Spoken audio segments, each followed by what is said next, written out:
워라 반갑습니다. 안녕하세요. 워라 반갑습니다. 어서 오세요.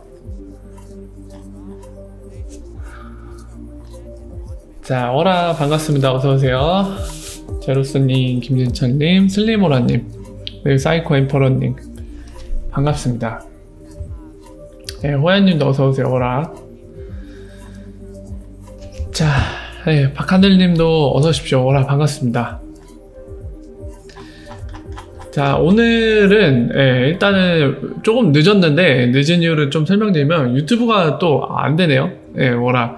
그래서 유튜브가 잘 안 돼서 이거를 좀 조정해보느라 좀 늦었는데 상태가 지금도 스크그노원 이승철 데스티니 W 공공운수 74 최재훈 헨지 한 칸 헤라클 모카 중독 스타일 파크 김군태님 구독 감사합니다.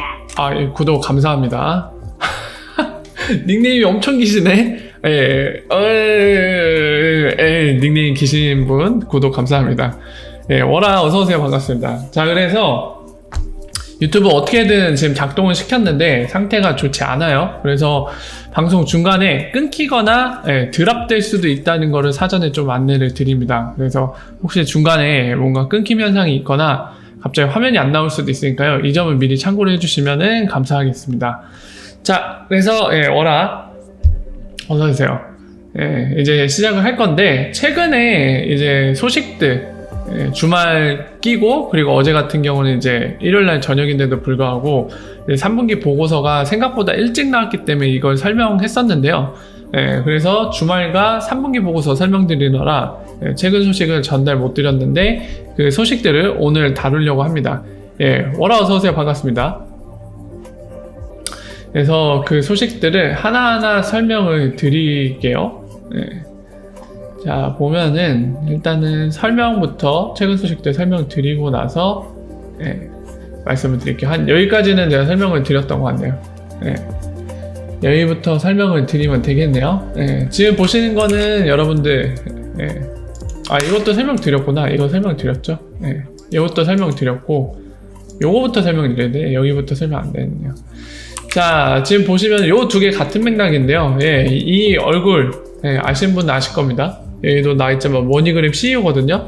알렉스인데 이 사람이 스웨일 때 참석을 한다고 합니다. 스웨일 때 참석을 하는데 어떤 세션으로 잡혀있는지 한번 볼까요? 대략 한 15분에서 30분 또는 그 이상의 시간을 별도로 세션을 하나 할당해 줬을 거라고 생각이 되어집니다. 어젠다를 볼게요. 이제 머니그램이 ODL을 많이 쓰고 있기 때문에 그 성과에 대해서 공유하는 자리를 아마 만들어줬을 거라고 생각이 됩니다. 일단은 세션상에서는 안 보이네요. 밸런스 키오네. 머니그램 CEO만 별도로 뭐야? 별도로 시간 안 만들어줬어? IMF 오네? 예전에 IMF였다고? 깜짝이야. IMF 오는 줄 알았네. 잘못 봤고. 잠깐만요. 여기는 마치 그렇게 돼 있는데. 임팩트라는 단어를 한번 찾아봅시다. 세션을 따로 안 만들어줬어? 의외인데? 따로 만들어줄 줄 알았더니만. 안 보이네요. 일단은 이 어젠다 봤을 때 여기서 딱 머니그램 CEO가 이 순서에 나올 것 같은 그런 네이밍을 갖고 있는 세션은 지금 일단은 안 보입니다. 어느 순서에 나오려는 건지 아직 감이 안 잡히는데요. 어쨌든 여기 보이시는 것처럼 머니그램 CEO가 스웨일에 참석한다고 하고 그리고 같이 이 디지털 에셋을 많이 써봤기 때문에 XRP 브릿지로 하는 크로스보더 페이먼트를 실제로 활용하고 있기 때문에 그 임팩트에 대해서 같이 공유를 논의를 한다고 하죠. 그래서 이제 이 얘기를 하면서 너도 올래? 이 얘기를 하고 있죠. 그래서 이때 아무래도 여러분들도 저 역시도 그러니까 우리 모두가 궁금한 내용이죠. 바로 머니그램도 머니그램이지만 실제로 이제 기존 금융 방식을 쓰다가 이 XRP를 브릿지로 해서 크로스보더 페이먼트를 했을 때 얼마나 성과가 있는지, 이게 가장 핵심이 될 겁니다. 그래서 이때 논의를 할 때 분명히 머니그램의 성과가 또 공개될 거거든요. 더불어서 여러분도 아시는 것처럼 11월 10일쯤, 수요일은 이제 7, 8일이고 11월 10일쯤에 머니그램의 이 IR 자료, 이 본인들 주주들한테 3분기 실적에 대한 리포트, 보고서를 이제 공개하는 날이기도 하거든요. 그 날짜의 갭이 그리 크지 않기 때문에 이 자리에서도 마치 3분기 때 그 실적, 성과 보고 하는 그 내용들을 언급을 충분히 할 수 있을 걸로 보입니다. 그래서 이 얘기를 할 텐데 어떤 얘기들이 나오는지 굉장히 궁금하죠. 저 역시도 궁금합니다. 이거는 우리한테 굉장히 중요한 게 머니그램을 통해서 전체적인 그림을 확인할 수 있는 거죠. XIP 브릿지로 하는 게 얼마나 이 시장에 파급력이 있을지, 이거를 머니그램, 바로 세계 탑 5 안에 드는 송금 전문 업체를 통해서 실제 한 분기 동안 쓴 그 성과를 통해서 이게 얼마나 시장에 파급력이 있을지, 이런 것들을 가늠할 수 있는 그런 객관적인 데이터가 될 겁니다. 그래서 상당히 중요한데, 이때 나오는 얘기 분명히 또 동영상으로 공유를 할 겁니다. 그래서 대략 한 15일, 15일보다 조금 더 남았네요. 한 20일 정도 남았는데요. 20일 정도 지나면 지금 우리가 얘기했던 내용들에 대해 이 객관적인 데이터가 수요일이란 장소에서 머니그램 CEO 입을 통해서 어느 정도 그 데이터가 공개가 될 겁니다. 그래서 그때 가서 그 내용들을 살펴보면은 우리한테 되게 도움이 되는 정보들이 많이 나오겠죠. 그래서 보면 될 것 같고요. 그리고 이제 IRP 관련된 거예요. IRP 관련된 질문을 지금 스프링 엔지니어로 일하고 있는 에반 슈왈츠, 원래 리프사에 있었는데 지금 스프링 쪽에 넘어가서 이 IRP 관련된 것들에 대한 엔지니어로서 일을 하고 있는데요. 사람들이 많이 이제 질문하는 거, 예전부터, 아주 전부터 오늘날까지도 많은 질문을 하는 게, 이 IRP를 쓸 때 왜 XIP만 고정으로 XIP만 쓸 수 있게 안 했느냐, 왜 이더리움이나 다른 것도 사용이 가능하느냐, 이런 질문부터 시작해서 이게 IRP가 많이 사용되어지고 채택되어진다고 해서 XIP에 무조건 좋은 거냐, 뭐 이런 거에 대한 이런 맥락의 질문 굉장히 많거든요. 지금 그 질문을 또 하고 있는 거죠. 지금 예를 든 그런 맥락의 질문을 하고 있는데, 지금 얘기하는 것처럼 어느 거나 사용이 가능하다고 얘기했죠. any 크립토 커런시 가능하다. 그리고 피아트 커런시도 가능한데 이거는 디지털 버전, 스테이블 코인이나 이런 디지털 버전들만 사용이 가능하죠. 이런 것들이 여기서 사용 가능한데, 더불어서 한 번 더 확인차 얘기를 해주네요. 인터레저는 특정한 화폐에 묶여있지 않다, 그 종속되어 있지 않다는 얘기를 하는 거죠. 어떤 것이든 원한다면 쓸 수 있다는 거죠. 대신에 이제 얘기하는 거는 바로 스프링이 이제 IRP에 가장 적합한 걸로서 XIP가 브릿지 역할을 할 수 있도록 열심히 일을 하고 있다는 걸 얘기하고 있습니다. 그러니까 실력으로서 승부를 하겠다는 거예요. 전에도 말씀드렸지만 XIP 사용을 강제시키는 게 아니라 널리 채택되고 이 시장에 오늘날 인터넷에 쓰이는 프로토콜이 TCP 이 기반으로 한 그 윗단에 있는 어플리케이션 이제 프로토콜인 HTTP나 뭐 여러 가지 스트리밍에 관련된 SSP 뭐 이런 것들, 여러 가지 프로토콜들이 존재하거든요. 그러니까 그런 것들이 이제 TCP라는 프로토콜이 있기 때문에 그 기반으로 사용되어질 수 있는 건데, 마찬가지로 이 돈을 움직이는 프로토콜에 있어서는 IRP를 널리 채택을 시키고 싶은 겁니다. 그래서 전에 설명드린 것처럼 이러한 이유 때문에 어떤 특정한 거 하나만 사용되도록 강요를 하지 않은 거예요. 다만 그렇다면 XIP가 안 쓰여져도 상관없느냐? 그런 얘기는 아닙니다. 자신이 있는 거예요. 지금 리프사 같은 경우 이 대답에서도 드러나지만, 그렇게 XIP가 IRP에서 세틀먼트로, 브릿지 세틀먼트로 사용되었을 때 가장 효율적이도록 하는 작업을 열심히 하고 있습니다. 그러니까 실력으로서 채택을 받겠다는 거예요. 자유롭게 풀어주지만 넌 날 좋아할 수밖에 없어.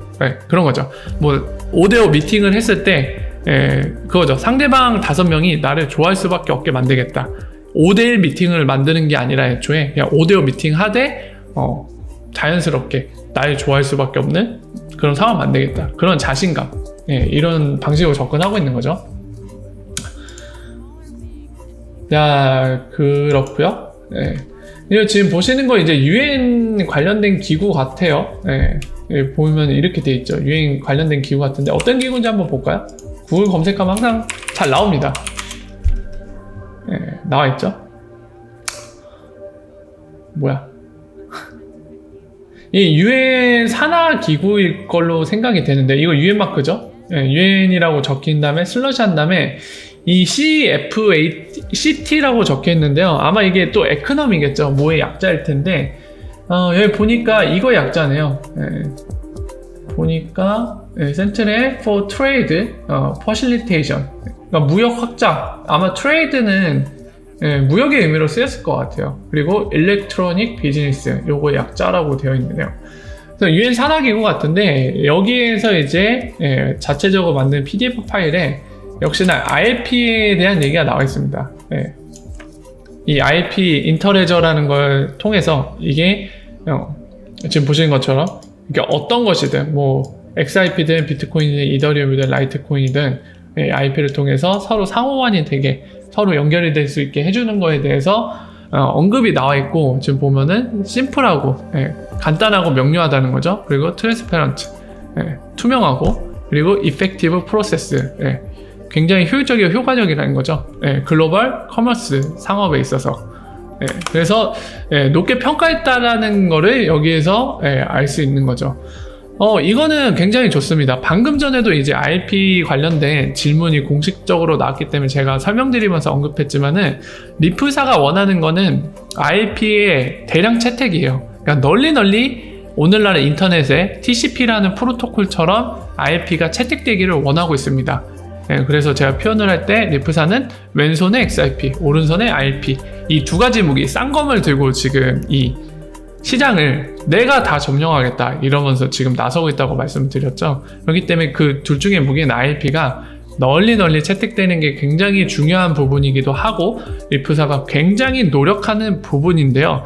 지금 보시는 것처럼 이런 국제기구에서도 이 IRP에 관련된 거에 관심을 갖고 높게 평가하고 있다는 거 굉장히 도움이 많이 되죠. 그리고 국제기구 입장에서도 아마 채택하기가 오히려 좋습니다. 만약에 리플 솔루션처럼, 리플사에서 만든 솔루션처럼 뭔가 상용화되고 기업이 만들어내는 그런 거였으면은 좀 약간 채택이 어려울 수도 있어요. 근데 오히려 IRP라는 거는 그냥 국제 표준을 만들기 위해서 리플사 밑에서 작업이 이루어지는 게 아니라 그냥 리프사가 그 표준 오픈소스에 참여하고 있지만 말 그대로 오픈소스로 개방되어 있기 때문에 지금 모자르프나 지금 보신 것처럼 유엔 이런 기구에서도 약간 접근이 용이하죠. 특정 사기업의 제품이면은 약간 국제기구로서는 부담이 생길 수밖에 없는데 오픈소스 형태로 됐기 때문에 지금 이런 식으로 접근이 용이하고 채택되기에도 굉장히 유리한 입장이죠.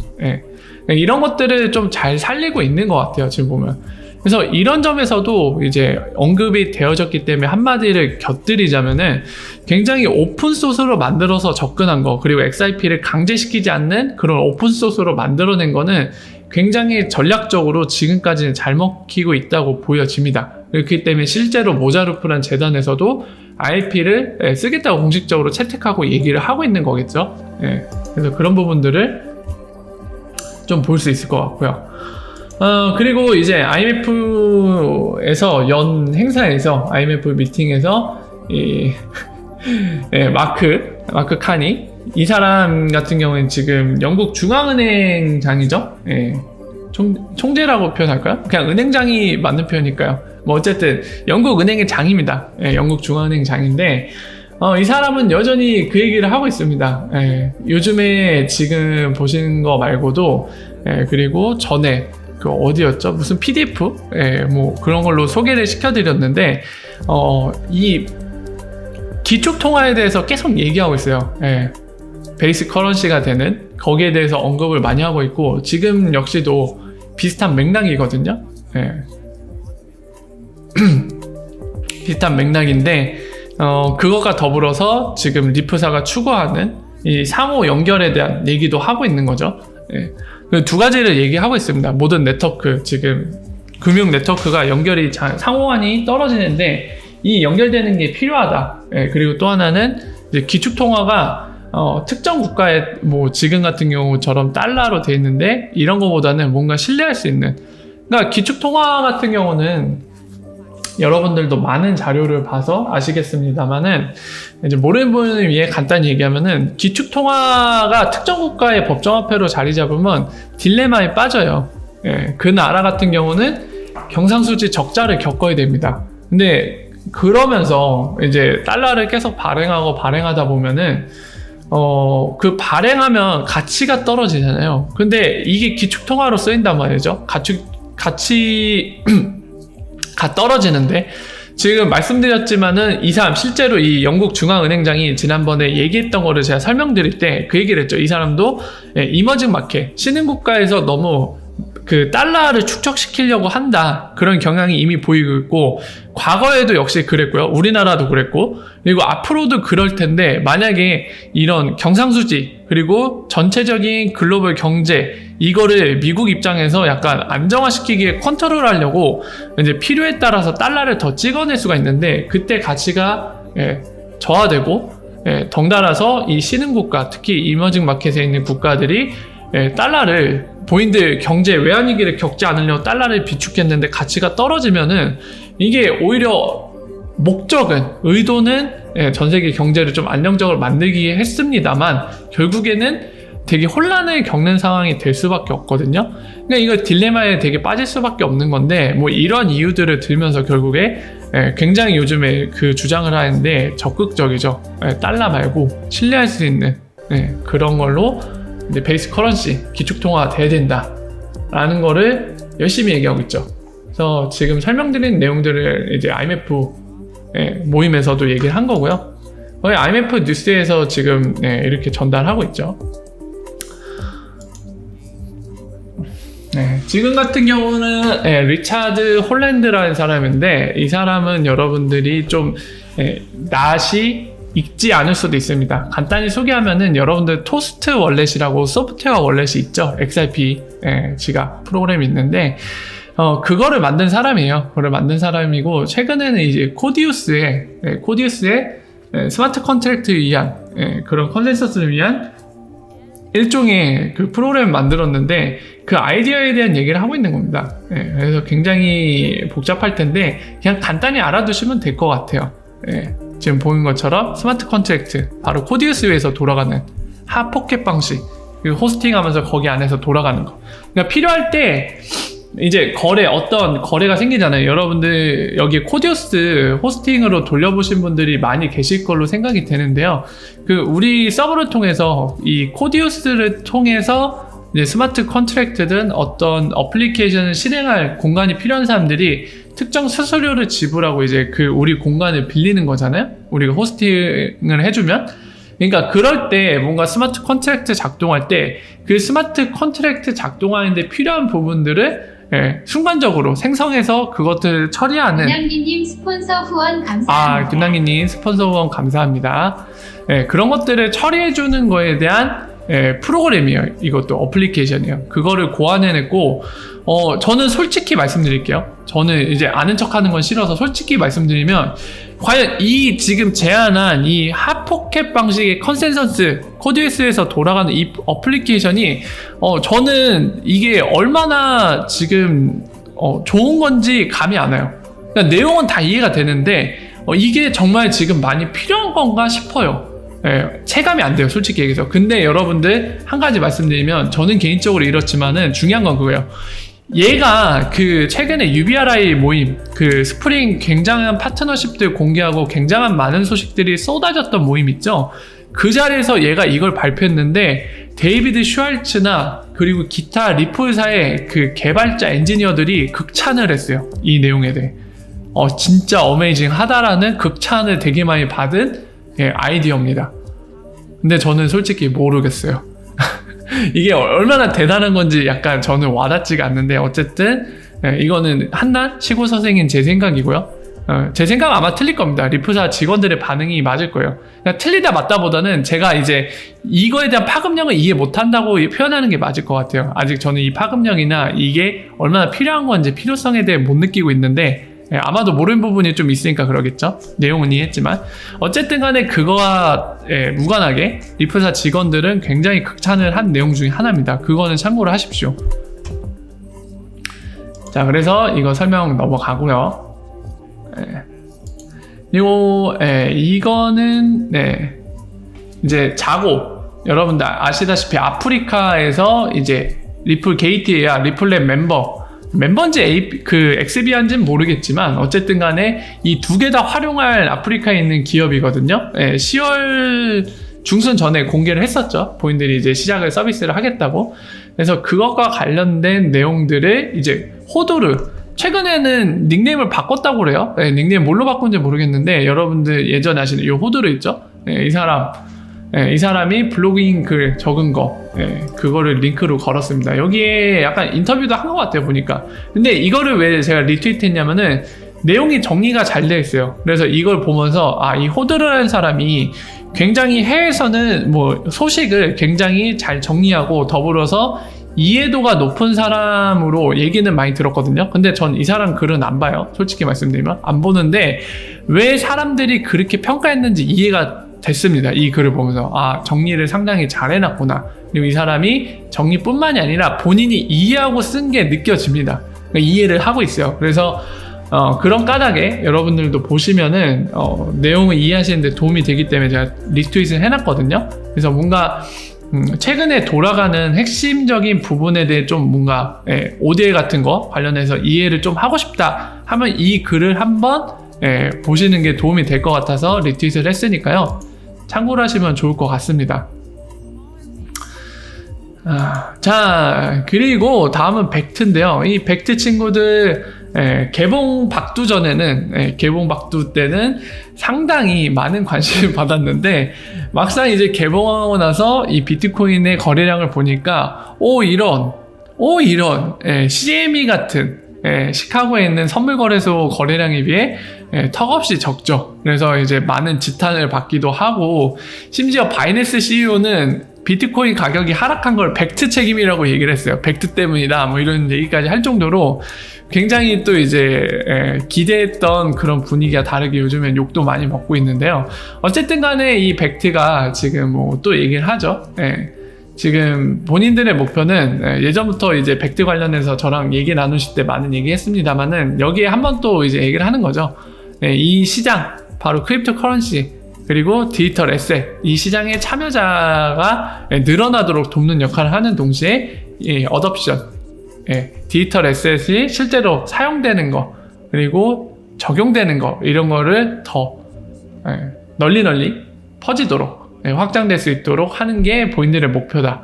실제로 거기에 대한 설명을 많이 드렸습니다. 그래서 지금은 따로 안 드리고요. 혹시 궁금하신 분들은 예전에 제가 벡트 설명드렸던 영상 한번 보시면은 벡트가 뭘 원해서 이걸 하고 있는지에 대한 설명을 드린 적이 있으니까 참고하시면 좋을 것 같습니다.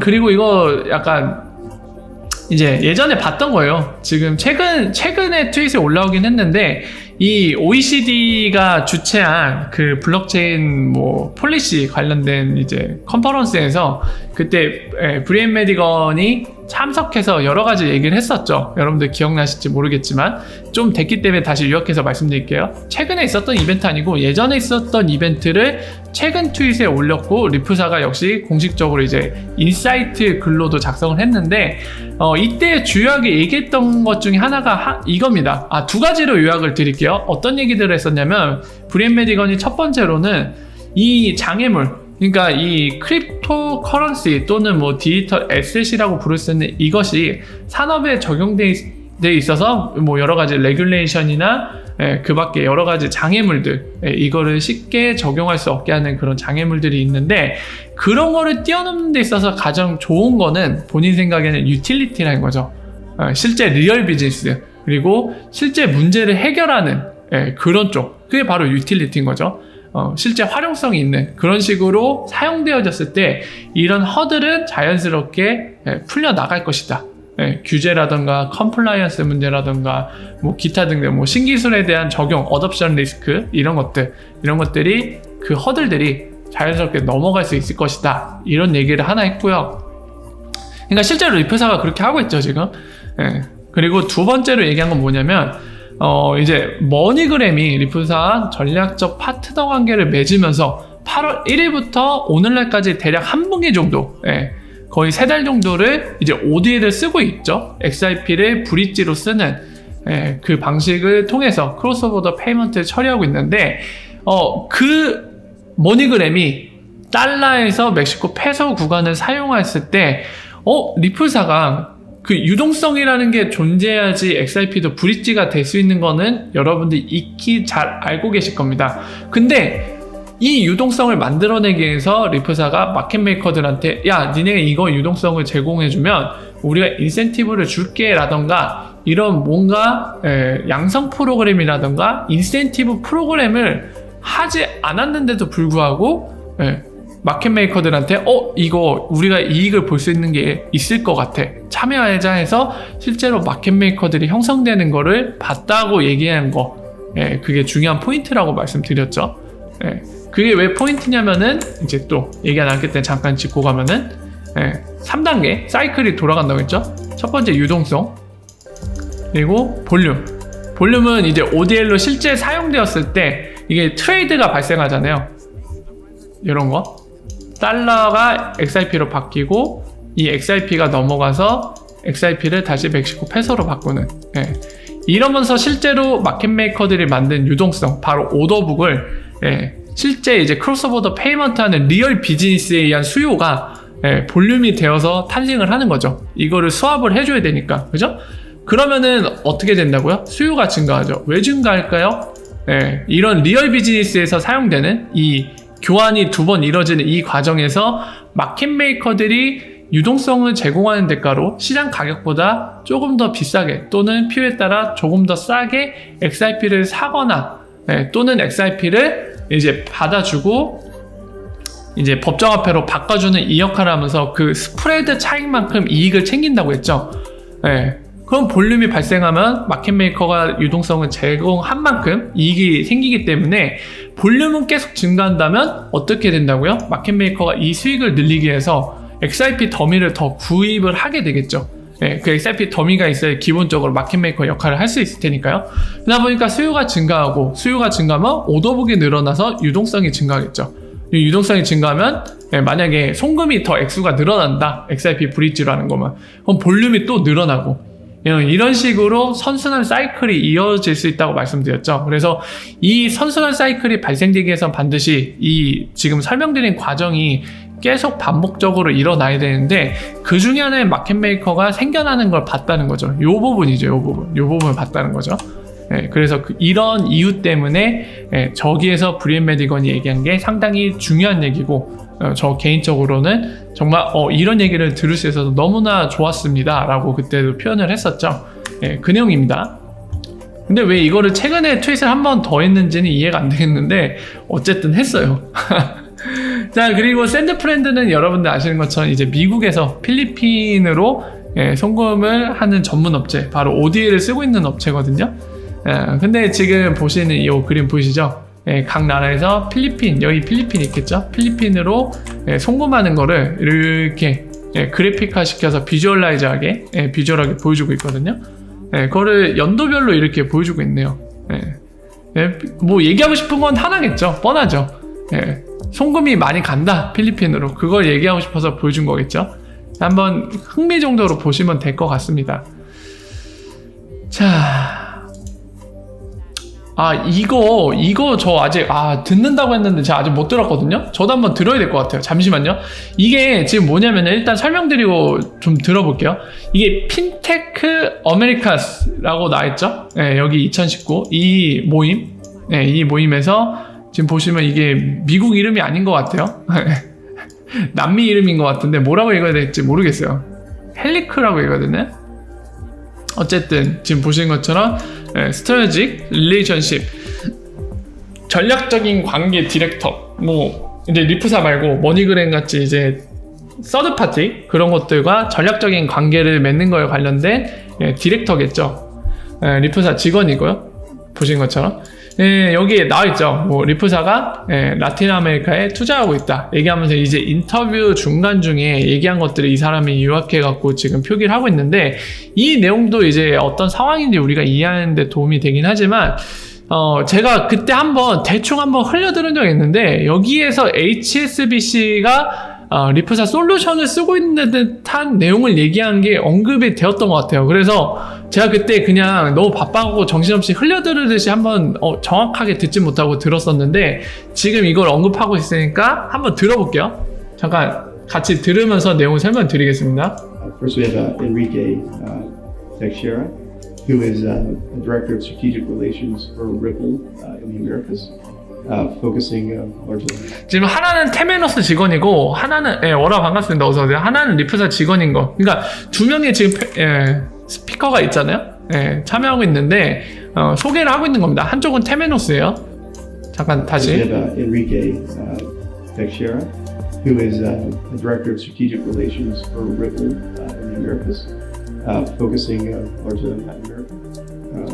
Before that, he has a lot of banking experience. Worked HSBC, SWIFT, and others all around the world, but with a specific focus on Latin America. So, thanks. So I joined Ripple about 2 years ago. Was working in Singapore based on 2년 전부터 일을 했고 and when we decided to invest in Latin America, they have invited me to move to the region so we could launch our operation here. And we are hiring people and opening a legal entity and investing on that right now. I'm 엔티티 based out 데이터도 of New 언급을 York. 해주네요. My current role is really to manage the relationship with strategic partners. So before Ripple, I was working for Swift in Oh. Belgium, and then to several banks as HSBC, Citibank, Deutsche Bank, Itaú, and also Amex. So we have been very 야, successful 코리아 with 장난 this 아니네. cross-border payments use case. We have around 200 financial institutions and banks that are implementing the solution. And we believe if you find the right use case, blockchain can really be very successful. 뭐야? And these are systems people can use today. If folks want to, they can go to one of these 200 banks and send money cross border. Right. So until 2015 and 2016, the banks were more playing with blockchain, and they were doing POCs, pilots. But as 2017, we stopped selling pilots, and we are just selling commercial use cases and really production contracts with the banks. So we are not doing pilots anymore. Wow. The technology is proven that it works. The banks are transacting money around the world. So as of 2 years ago, we stopped commercializing pilots, and we are really focusing on production contracts now. Yeah. So we do have a 자, 지금 저는 처음 알게 된 내용인데 이 라틴 아메리카에서 이제 디렉터 역할 맡고 있는 이 사람이 얘기하기를 리프사가 2015년에 처음에 시작을 해서 2017년까지 파일럿 테스트 이런 거를 통해서 그러니까 제품을 팔기보다는 이제 그들의 만든 제품들을 파일럿 테스트를 같이 했다는 거죠. 그러니까 돈을 받고 뭔가 상용 프로그램 파는 그런 형태가 아니라 약 2년 동안 2015년부터 2년 동안 이제 파일럿 테스트 본인들이 이런 거 하나 만들어 봤는데 은행들한테 한번 써볼래요 하면서 그걸 했고 그러다가 2017년이 되면서 파일럿 테스트를 스탑을 했다고 합니다. 근데 이제부터는 그냥 우리가 이런 거 만들고 있는데 한번 써볼래요? 괜찮은지 한번 써보실래요? 이렇게 갖다 주는 게 아니라 야 이제 우리가 만든 게 이제 하나의 제품이니까 돈을 받고 팔겠다. 그래서 이제 커머셜라이제이션 했다고 얘기를 하고 있는 거죠. 상업화를 시켜서 판매를 시작했다고. 그래서 오늘날까지 판매하고 있다는 얘기를 하고 있고요. 그리고 안타깝게도 제가 진짜 그때 대충 들었나 봐요. 지금 얘기하는 거 보니까 HSBC가 2번 언급되는데 지금 이 사람이 옛날에 시리뱅크, 시티은행이라고 우리가 부르는 시리뱅크랑 그리고 HSBC에서 일을 한 적도 있고 스위프트에서 일한 적이 있고 도이치시뱅크, 그러니까 독일은행에서 일한 적도 있고 본인의 커리어 얘기할 때 언급이 됐어요. 그리고 사회 질문자가 물어보는 거, 뭐 오늘 이 자리에 지금 세션에는 나오진 않았지만 HSBC 관련자가 출연을 했던 모양이에요. 그래서 그러면서 이제 언급이 되었던 거죠. 그러니까 지금 HSBC가 그때 이렇게 언급되면서 제가 너무 급하게 막 듣느라 HSBC 쓰는 거 아니야? 리프사 솔루션 했는데 그게 아닌 것 같습니다. 일단 이 첫 번째 영상에서는 제가 banks, 너무 대충 들었나 봐요. in Latin America region using blockchain technology through Ripple to send money cross-border. First, we have Enrique. 영상이 하나 더 있는데 이거는 이 사람이 요약한 것만 볼게요. 그냥 다 보지 않고. 자 보면은 이제 이런 얘기도 했다고 합니다. 지금 굉장히 모멘텀을 누리고 있다고 하죠. 그러니까 중요한 시기라고 얘기하는 겁니다. 지금 중대하게 본인들 성장하고 있는 시기라고 표현했다고 하고요. 그리고 리플사가 이미 브라질, 칠레, 아르헨티나, 페루, 멕시코, 멕시코 이렇게 남미 국가에서 많은 은행들이 리플렛 멤버로 있다는 거죠. 그래서 굉장히 빠르게 성장하고 있다는 얘기를 했다고 하네요. 그리고 지금 얘기하는 거는 또 그리고 그 중앙은행들이 본인의 그 CBDC 발행하는 거에 대한 많은 활동들을 보고 있다고 합니다. 뭐 연구나 이런 것들 다 포함해서 얘기를 하는 것 같아요. 그래서 CBDC, 중앙은행 CBDC를 이제 이슈잉 발행을 하고 이걸 적용하는 거는 리퀴디티를 유동성을 개선시켜 줄 수 있다고 합니다. 그리고 또한 이 트랜잭션 하나의 트랜잭션, 크로스보더 페이먼트 한 단위들을 얘기하는 거죠. 이런 거 처리하는 데 있어서 비용을 경쟁력 있게 절감을 시켜줄 거라고 합니다. 그 얘기를 했다고 하네요. 그렇습니다. 아까도 HSBC를 저는 좀 기대를 했는데 제가 진짜 급하게 바쁜 상태에서 대충 듣느라 잘못 들은 모양입니다. 안타깝게 됐네요. 아이씨, 아깝다. 자, 그렇고요. 그래서 남미 상황에 대한 정리 상황을 좀 들을 수 있는 내용이라고 이해하시면 될 것 같아요. 그냥 보신 것처럼 칠레나 브라질, 아르헨티나 그리고 멕시코 이런 데 많은 리플렛 멤버들을 확보하고 있다. 그리고 중대한 시기고 빠르게 굉장히 남미에서도 성장하고 있다라는 걸 얘기했다는 거, 그 정도 참고하시면 될 것 같습니다. 그리고 브래드 갈리가우스가 진짜 리브라 요리 많이 먹는다고 말씀드렸잖아요. 이거 인터뷰 나가서 이런 얘기 했어요. 진짜 도발적인데 이렇게 얘기했대요. 이 모더레이터 진행자가 What do you think about 리브라라고 물어봤죠. 리브라에 대해 어떻게 생각해요? 하니까 브래드 갈링하우스가 이렇게 얘기했대요. 지금 나한테 화이트 페이퍼에 리브라 얘기하는 거예요? 리브라 얘기하는 겁니까? 종이 쪼가리? 이걸 이렇게 반문을 했는데 이거 거의 능욕이거든요. 능욕? 리브라 요리를 옴념념 하셨죠. 또 진짜 너무 불쌍해. 페이스북 너무 두들겨 패는 것 같아. 자, 그리고 그 다음 소식은 이 사람은 제가 그 멀티코인 캐피털이라고 말씀드렸던, 그리고 이 사람 여러분 잘 봐주세요. 이 사람이 어떤 사람이냐면 XRP는 성공할 수 없다라고 주장하는 사람 중에 하나입니다. 그 이유는 뭐냐면 XRP가 너무 빠르기 때문에 XRP는 성공할 수 없다라고 얘기한 그 유명한 사람이거든요. 멀티코인 캐피탈이고 여기 대빵이 무슨 살만인가 그 있어요. 약간 파마머리한 친구. 그 사람도 여기저기 등장하는 친구인데 그와 더불어서 요직에 있는 사람 중입니다. 다시 말씀드리지만 이 사람은 작년부터 XRP가 성공할 수 없다. 그 이유는 XRP가 너무 빠르기 때문에 이걸 주장하던 대단한 양반입니다. 근데 오늘날에 또 도발을 했죠.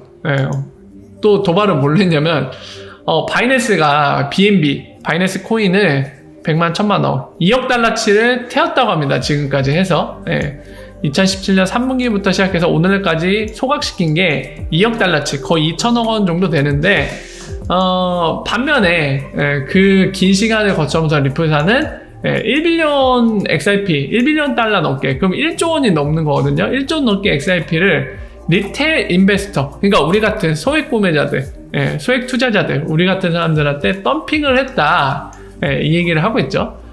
그러면서 이게 시장이 얼마나 지속될지 되게 의구심이 든다 이러면서 BNB가 XRP를 이제 18개월 안에, 앞으로 향후 18개월 안에 제낄 거다라고 생각한다라고 얘기를 했어요.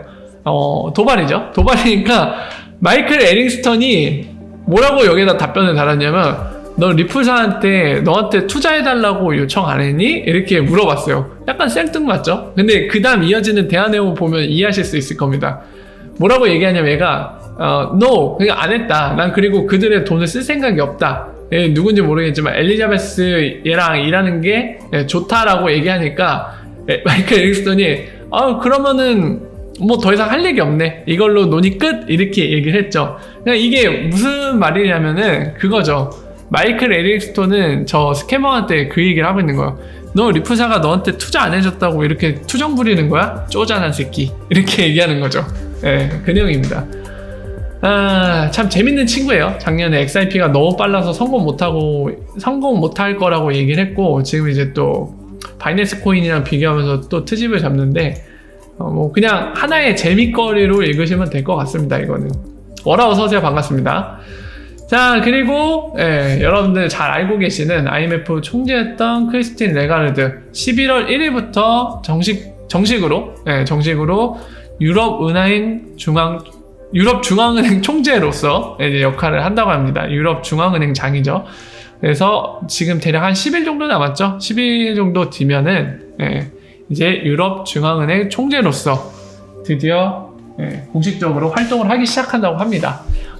이 사람의 소식을 우리가 귀 기울인 거는 딱 하나입니다. IMF 총재로 있을 때 굉장히 리프사한테 호의적이었고 리프사를 높게 평가해줬죠. 그래서 그런 생각을 갖고 있는 인물이기 때문에 유럽 중앙은행이면 굉장히 유럽 쪽에서도 영향력 있는 자리거든요. 그리고 여기에는 나와 있지 않지만 더불어서 최근에 여러 언론 매체에서 이 레가르드를 어떤 식으로 이제 표현한 기사가 있었냐면은 전 세계에서 금융 분야에서만큼은 가장 영향력 있는 여성 인물 1위로 꼽았습니다. 그런 얘기가 나온 건 실질적으로 랭킹 넘버1인지 아닌지는 우리가 알 수 없지만 적어도 넘버1 자리를 이렇게 오르락 내리락 할 수 있는 정도의 인물인 건 확실하기 때문에 언론에서 그런 언급을 해주는 거겠죠. 그만큼 영향력 있는 사람이라고 얘기를 할 수 있겠고요. 더불어서 아까 얘기한 대로 IMF 총재에 있을 때도 리프사에게 굉장히 호의적이고 리프사에게 기회도 많이 주고 그리고 리프사를 높게 평가했던 인물이기 때문에 영향력 있는 사람인데다가 유럽 중앙은행 총재 자리까지 가니까 뭔가 그쪽에 관련돼서 리프사한테 뭔가 도움을 줄 수 있을지 뭔가 리프사한테 좋은 영향력을 끼칠 수 있을지 이런 것들이 궁금하니까 우리가 지금 현재 관심을 갖고 지켜보고 있는데요. 실제로 11월 1일 날 이제 유럽 중앙은행 총재로서 그런 역할을 공식적으로 시작하게 되면 그 이후에 행방도 계속 지켜봐야겠죠. 되게 궁금하네요. 유럽 중앙은행 총재 자리에서 어떤 역할들을 할지. 그래서 그 소식이고요. 축하드립니다. 아빠 되세요? 축하드립니다. 정재훈님. 진짜 축하드립니다. 동시에 이제 잠을 못 자는 그 뭐라 해야 될까요? 수면 고문이 시작될 겁니다. 부디 잘 버티십시오. 어쨌든 진짜 이거는 축하드릴 일이죠. 몸은 힘들지만 그래도 마음만은 정말 따뜻한 건데 근데 어떡하죠? 예정일이 언젠가요? 이제 겨울에 12월 막바지에 태어나는 것보다는 아무래도 이런 뭐라 해야 될까요? 초등학교도 들어가고 유치원 들어가고 여러 가지로 이제 같은 학년 친구들과 어울리기도 하겠지만 이제 경쟁도 해야 되는데 아무래도 저희 애가 12월생이에요. 그러다 보니까 그 해에 연애 초년생 있죠. 그 연도에 막 1, 2월에 태어난 애들이 상당히 좋긴 좋더라고요. 왜 사람들이 그걸 선호하는지 제가 직접 체험을 하고 있습니다. 어쨌든 간에 예정일이 언젠지 모르겠지만 굉장히 축하드립니다. 매일같이 소주 2병 해결된다고요? 자, 그리고 이어서 브래드 갈링하우스 요즘에 굉장히 인터뷰를 많이 하고 있죠. 제가 개인적으로 아는 바로는 지금 브래드 갈링하우스가 리프 CEO로 오고 나서 정말 이렇게까지 인터뷰를 자주 한 적이 있을까 싶을 정도로 요즘에 진짜 인터뷰 광입니다. 하루라도 언론에 출연하지 않으면 무슨 병이 걸릴 것 같은 사람처럼 인터뷰를 너무너무 많이 하고 있어요. 진짜 이런 적이 없을 정도인데 어쨌든 지금도 그 중에 하나의 인터뷰인데요. 이것도 굉장히 인터뷰 내용 중에 논란이 되는 내용이 있었습니다. 어제 잠깐 언급을 드렸는데 최초의 인터뷰에는 이제 일주일에 30건 이상의 계약을 하고 있다라는 얘기를 했다고 기재를 했는데 여기에 안 나있지만 후에 정정이 됐습니다. 한 분기에 30건 이상이었습니다. 한 분기. 일주일에 30건 이상이면 말도 안 되죠. 지금 아마 초대박이 나 있을 겁니다. 저게 사실이면 좋겠어요, 사실. 하지만 저게 사실은 아니고 오보였고 한 분기당 30건 이상 계약을 하고 있다라고 보도가 됐죠. 그리고 리프사는 동시에 어제 분기보고서 때 말씀드렸습니다만은 XRP를 팔아서 이제 그거를 투자하는 자금으로 되게 적극적으로 개항신님 구독 감사합니다. 개항신님 구독 감사합니다. 그 개항신이 그건가요? 개항권 이건가요? 굉장히 뭔가 호감 가는 닉네임인데, 개항신님 환영하고 감사합니다. 자, 이어서 말씀드리면 XRP 세일을 통해서 현금을 보유하고 있는데 3분기 때 여러분들 보셨겠지만 세일 양을 굉장히 줄였거든요. 기존에 한 분기당 3천억 정도를 이제 3천억 원 정도, 그러니까 우리나라 화폐 기준입니다. 3천억 원 정도를 XRP를 판매해서 현금을 만들어냈다고 하면은 지난 분기에 그 10분의 1 정도 줄었어요. 그러니까 한 300원 정도밖에 팔질 않았는데, 그럼에도 불구하고 지금 여기서 이 얘기를 하고 있죠. 리프사는 최근에 한 인터뷰인데 거의 4천억 원 이상을 갖고 있습니다. 현금으로 이미 보유하고 있대요. 그러니까 캐시 능력으로는 상당히 많이 캐시를 보유하고 있는 회사죠. 리프사는 여러분 스타트업 업체입니다. 기존에 있던 중견기업이나 이런 게 아니거든요. 근데 현금만 들고 있는 게 4천억이 넘는데요. 현금을 굉장히 많이 쥐고 있는 거죠.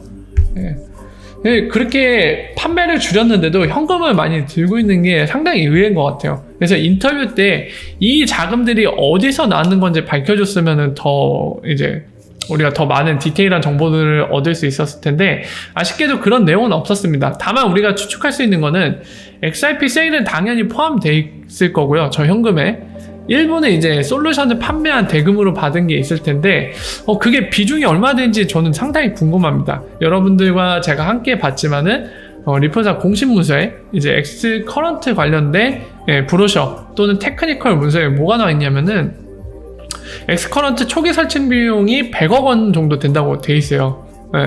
그래서 그런 걸 감안할 때 지금까지 고객 한 200개라고 하면은 지금까지 판매한 것만 그 액수대로 판매했다고 하면은 2조죠, 2조. 2조기 때문에 소프트웨어 판매로도 얼마든지 수익을 많이 올릴 수 있긴 하거든요. 그래서 저 현금이 실제로 어떻게 출처가 어딘지 이런 것들도 공개했으면 우리가 좀 더 많은 것들을 알 수 있었을 텐데 그 내용은 없어서 조금은 아쉽긴 합니다. 자, 근데 이거 잠깐만요. 이건 짚고 넘어가야 돼요. 이거 한 분기에 정정이 돼서 이제 한 분기에 30개 이상 계약이라고 했다고 말씀드렸죠. 그렇다고 하면 이미 작년 말에 200개를 넘었었거든요. 그럼 여러분들 생각해 볼 때 지금 이미 300개 가까이 되어 있거나 또는 300개가 넘어야 돼요. 근데 아무런 소식이 없거든요. 더불어서 최근에 이 고객 숫자에 대한 인터뷰가 브래드 갈링 하우스 말고도 그 이름 뭐죠? 이름이 생각 안 난다. 어쨌든 리프사의 그 주요 임직원 중에 이제 그 레귤레이션, 거버넌스, 그리고 카운실 이런 활동들을 하고 있는 그 안경 쓴 약간 나이 있으신 할아버지라고 해야 되나? 어쨌든 그분은 또 인터뷰 때 220개를 얘기했어요. 최근 인터뷰 때. 아주 이게 혼전입니다. 굉장히 혼란을 주고 있는데 좀 빨리, 그때도 얘기했지만은 300개만 300개 빨리 발표 좀 했으면 좋겠어요. 너무 헷갈리게 지금 고객 숫자에 대해 얘기하는 게 좀 상이하기 때문에 정리가 좀 필요한 것 같습니다. 고객 숫자는 저희한테 되게 중요한 지표거든요. 리프사가 지금 사업이 잘 되고 있는지 아니면은 좀 약간 뭐라 해야 될까요? 추진력을 잃어가고 있는지 이런 거를 파악하는데 되게 중요하거든요.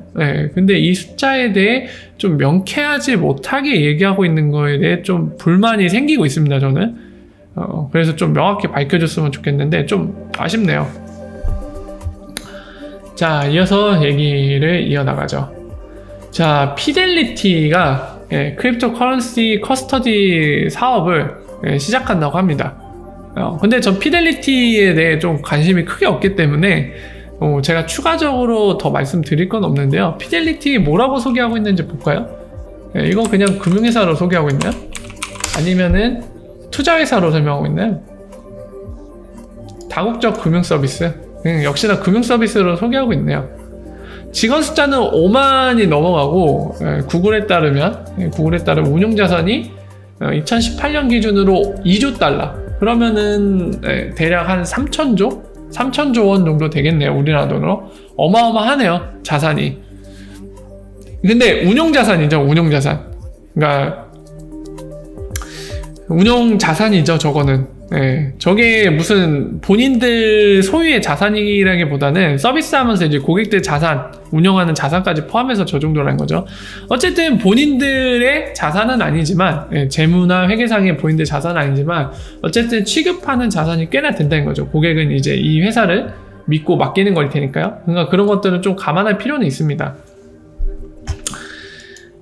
저는 크게 관심은 없어서 더 말씀을 안 드릴게요. 다만 이제 이런 금융 서비스 회사가 아까 보신 것처럼 다국적 금융 서비스 회사거든요. 금융과 관련된 서비스를 해서 이제 고객들로부터 수익을 벌어들이는데, 이제 이 암호화폐 보관 서비스도 제공한다는 건 어떻게 보면 좀 의미는 있죠. 사실 하지만 저는 개인적으로 이렇게 생각합니다. 은행이 제공하는 게 가장 확실해요.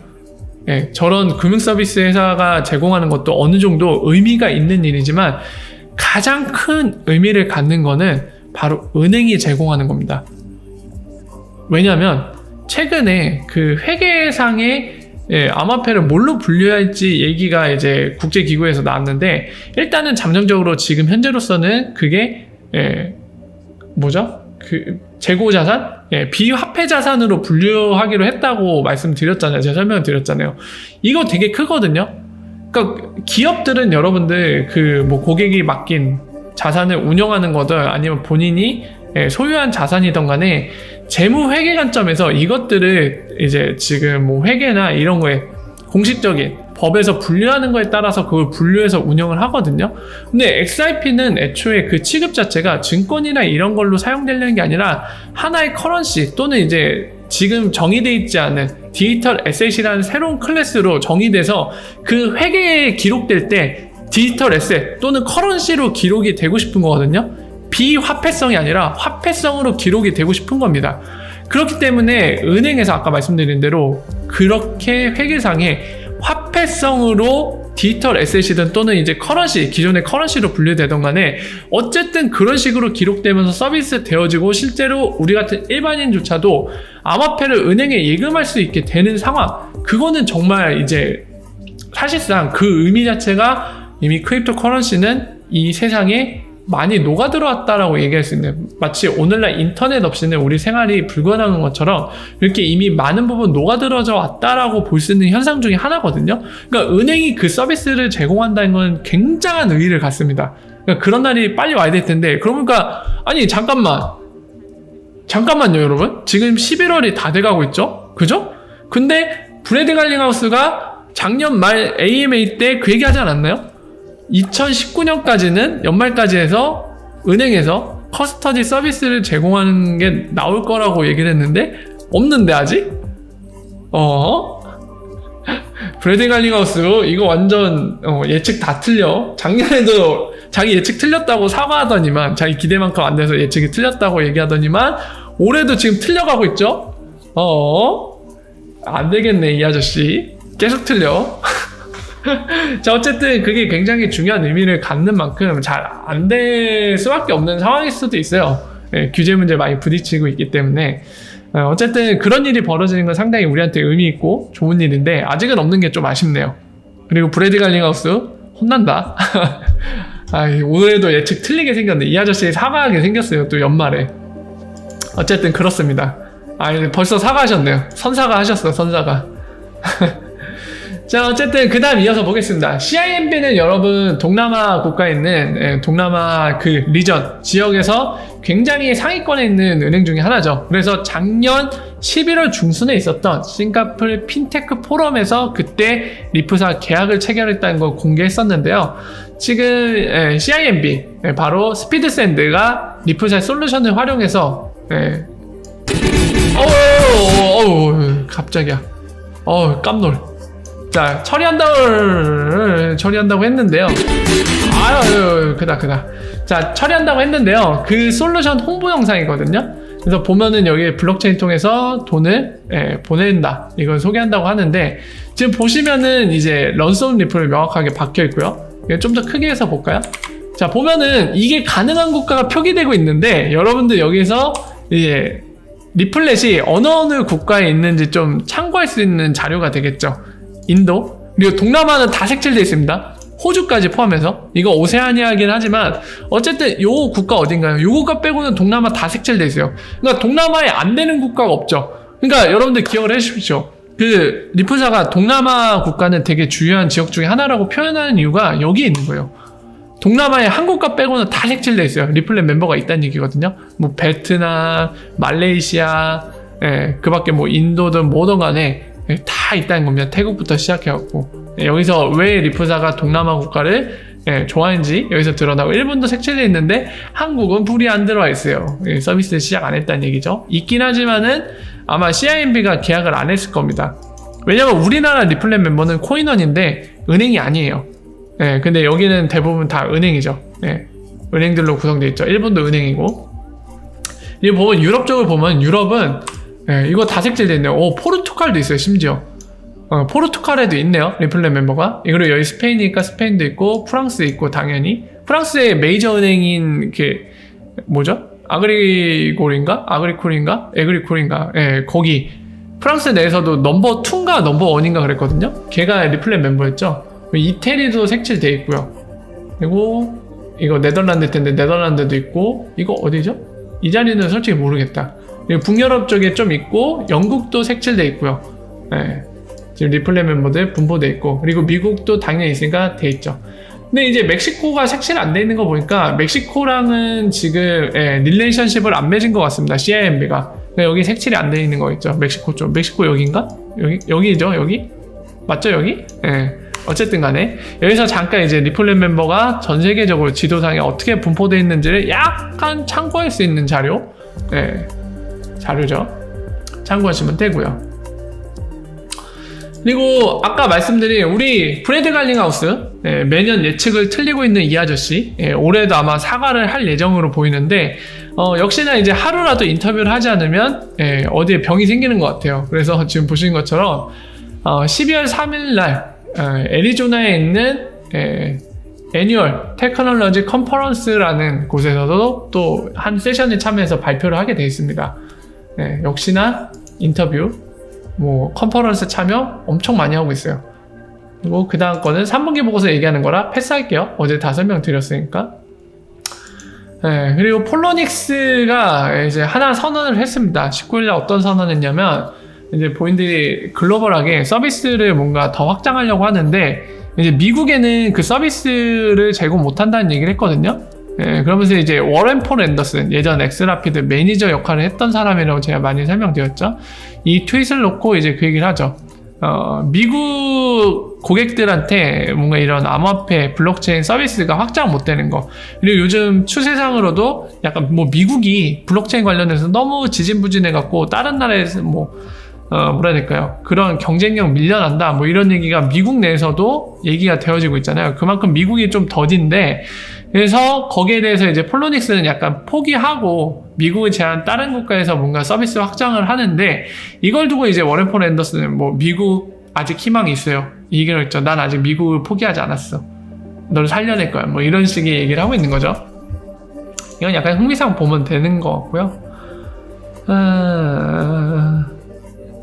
자, 그리고 이 캐시 크레독이라는 여성 직원인데 기억하실지 모르겠는데 그 머첸트 페이먼트라는 컨퍼런스명이 이게 정확한지 모르겠는데 이제 상인들 위주로 진행된 컨퍼런스에서 엑스라피드 관련된 거 설명했던 거를 제가 설명드린 적이 있습니다. 한 4달 정도 된 것 같아요. 거기에서 이제 엑스라피드 리퀴디티를 긁어오는 게 오늘날 우리가 알고 있는 암호화폐 거래소 뿐만이 아니라 OTC를 통해서도 한다는 게 이 사람의 발표 내용을 통해서 공개가 됐었죠. 그래서 그 뒤에 이제 분기 보고서에 언급이 되면서 우리가 그 존재를 좀 확신할 수 있었는데 그걸 얘기했던 이 사람도 이제 컨퍼런스에 참여를 하는 모양입니다. 보면 시프트 컨퍼런스라는 곳에 참여해갖고 발표를 하는 것 같아요. 그래서 그거를 리트윗을 했고요. 이제 발표하면 내용이 있으면 또 함께 봐야겠죠. 자, 이어서 크레이그, 이 사람은 비트코인 캐시에서 파생되어져 나온 비트코인 캐시 SV 사토시 비전 그쪽이 아니라 이제 리프사 직원입니다. 리프사 직원인데 얼마 전에 이제 웹 모네타이제이션을 활용해서 음악을 스트리밍하면 그 음악을 듣는 사람이 음원을 만든 사람한테 웹 모네타이제이션 통해서 지불을 하고, 그리고 이 코인을 통한 구독, 서브스크라이브 구독을 한 사람들만 이제 들을 수 있도록 하는 걸 만든다고 했는데, 이 사이트에다가 알파 버전을 만들었다고 합니다. 그래서 궁금하시면 여기서 해보실 수 있습니다. 한번 가능하세요. 그리고 재밌는 거, 한 가지 재밌는 거는 589 최소 가격 589로 설정했어요. 589 장난꾸러기죠. 589로 설정했습니다. 그래서 여기 실제로 구입할 때 0.0589 XIP로 돼 있죠. 이 음원을 구매하려면. 장난꾸러기. 워라 어서오세요. 반갑습니다. 네, 오늘 이제 마지막 정리해드릴 부분인데, 바이낸스 덱스에 이제 XIP가 리저브로 잡혀갖고, 이제 XIP가 상장이 됐었는데, 이 덱스 안에서도 바이낸스가 만든 스테이블 달러 있죠? BUSD. 여기가 페어로 상장이 됐다고 합니다. 보신 것처럼 특별한 내용은 없죠? 이렇게 상장이 이루어졌죠. 참고하시면 될 것 같습니다. 이거에 대해 뭐 특별히 의미를 부여할 필요는 없어요. 뭐 바이낸스가 상장했다고 해서 뭐 무슨 막 되게 큰 이변이 일어나거나 그런 건 아니죠. 그냥 이런 내용들에 대해서만 일단 알고 계시면 될 것 같습니다. 특별히 뭐 이게 파급력 있는 소식이거나 그렇진 않거든요.